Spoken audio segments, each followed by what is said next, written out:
Hello, I hope you're having a great week. I was watching your video and I agree that data really helps you make sure that your program's effective. And if you're not collecting data, then you then it makes it hard to have the most effective program that you can have and make sure that you're servicing people in the right way depending on your population at your campus. So for characteristics of effective evaluation, having different types of data collected and making sure that it's aligned with your program. It was one of the things you pointed out.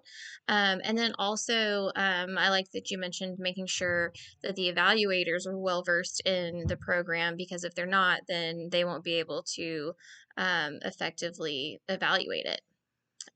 So then for ineffective, you're mentioning that you can't just have one type of data.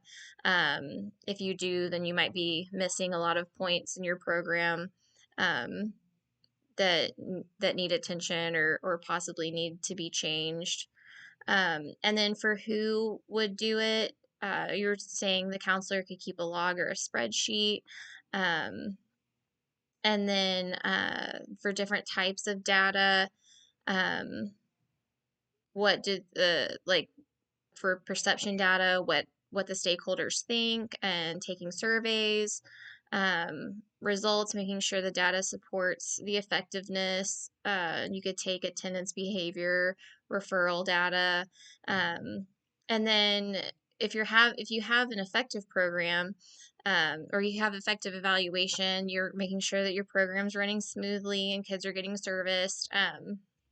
And vice versa, you're saying that if it's ineffective, then your program might not be servicing your students in the right way. um, and then how you would obtain the data, um, assessing the personnel, having them do evaluations, and having the admin assess the counselor, which I liked that point.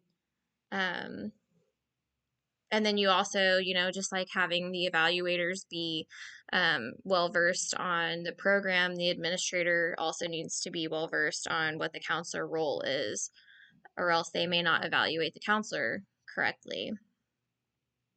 Um, and then for impediments, you mentioned budget, which that's always, a worry that budget could be an issue in anything you're trying to do with the district, and that administration might not want to pay for it. So I hope you are having a great week. I think this next week is our last week of class, and I will talk to you later. Bye.